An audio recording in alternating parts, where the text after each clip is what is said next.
Passons maintenant à l'OTAN, qui est le sujet principal. En plus de la menace de tarifs pour le Brésil, il y a une autre menace tout aussi importante. L'OTAN a déclaré aujourd'hui, mardi, que le Brésil, la Chine et l'Inde risquent de subir des sanctions très sévères s'ils maintiennent le niveau actuel de commerce qu'ils ont avec la Russie. Le Brésil pourrait être sur le point de faire face au plus grand isolement économique de son histoire récente. Et tout cela à cause de décisions commerciales qui définissent directement les puissances occidentales. L'OTAN, qui est composée de 32 pays, menace d'imposer de lourdes sanctions au Brésil après que le gouvernement brésilien actuel a doublé ses importations de produits russes depuis le début de la guerre en Ukraine. Ces importations, qui ont totalisé plus de 12 milliards de dollars l'année dernière, se concentrent sur le pétrole et les ressources minérales, précisément les secteurs les plus sensibles pour les Européens et les États-Unis.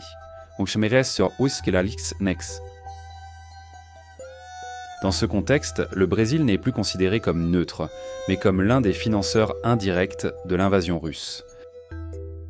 Bienvenue à Vie à la caserne.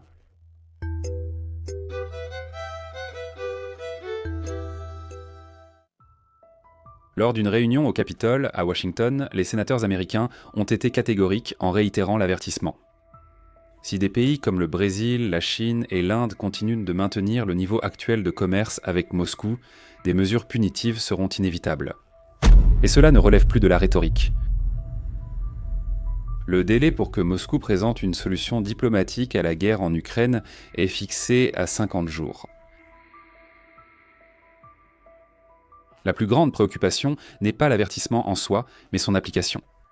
Le gouvernement brésilien pourrait être sur le point de provoquer l'imposition de tarifs pouvant aller jusqu'à 100% sur ses produits exportés, affectant directement des secteurs cruciaux tels que l'agro-industrie, l'exploitation minière et l'industrie alimentaire.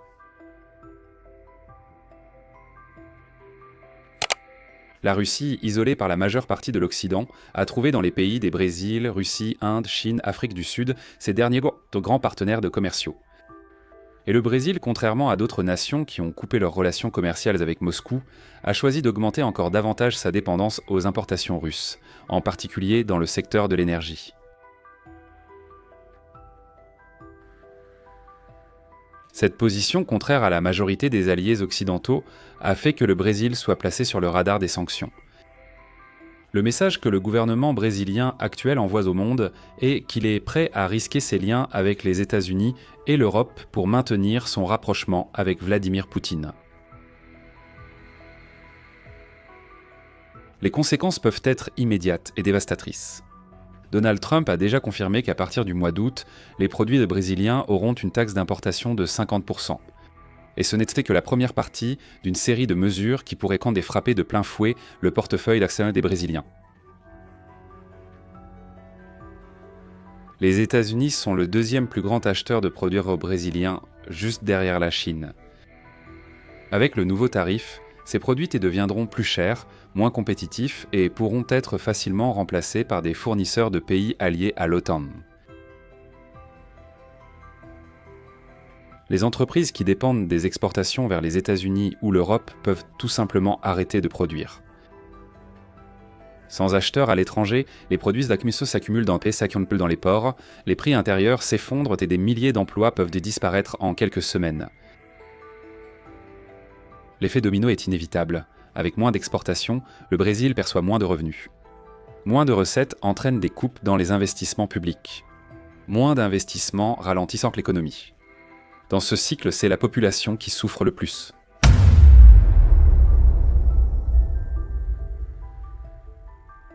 La réaction du gouvernement brésilien peut encore aggraver la situation. On envisage de riposter contre les Nord-Américains avec des tarifs équivalents, mais le Brésil achète plus aux États-Unis qu'il ne leur vend. Taxer les produits nord-américains peut entraîner des prix plus élevés dans les supermarchés et aux stations-service. Le Brésil est encore loin de l'autosuffisance dans les secteurs stratégiques. La dépendance aux importations est grande, y compris pour les dérivés du pétrole, les produits pharmaceutiques, les pièces industrielles et même les aliments.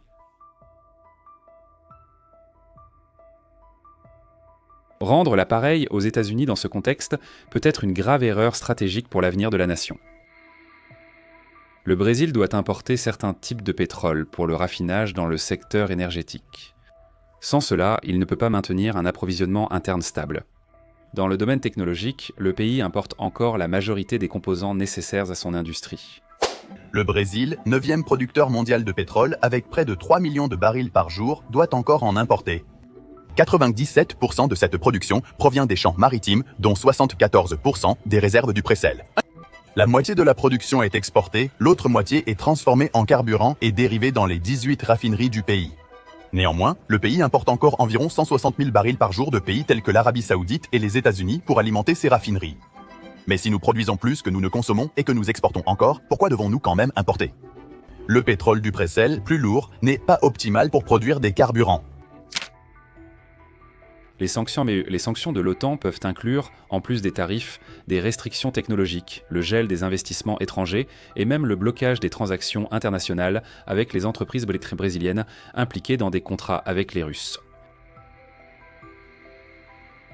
Ce blocus commercial, s'il est approuvé par les 32 pays de l'OTAN, transformerait le Brésil en une sorte de paria économique en Occident.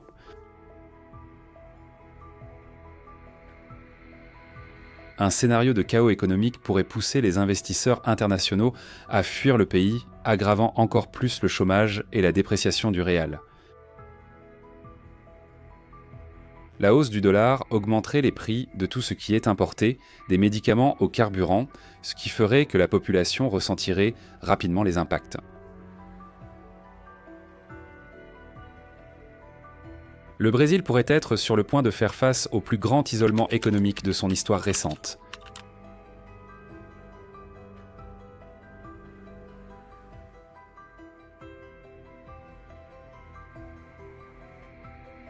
La communauté internationale interprète ce rapprochement commercial du Brésil avec la Russie comme un geste politique, pas seulement économique, et cela a un coût. Contrairement à ce que l'on attendait, le Brésil n'est pas perçu comme un médiateur neutre, mais comme un complice d'un conflit rejeté par la majeure partie du monde occidental. Cet isolement peut même affecter des accords multilatéraux de coopération, comme les négociations avec l'Union européenne et les partenariats avec l'Organisation de coopération et de développement économique, l'Organisation de coopération et de développement économique. Le Brésil risque d'être exclu de pactes stratégiques qui pourraient stimuler son économie dans les prochaines décennies.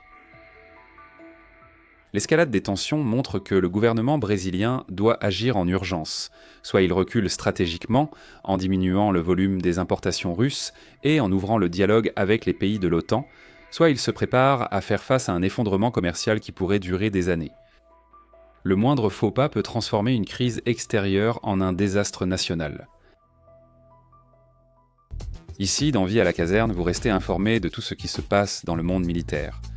Laissez un like, abonnez-vous et regardez l'une des vidéos qui s'affiche sur votre écran. En avant, combattants, à la prochaine.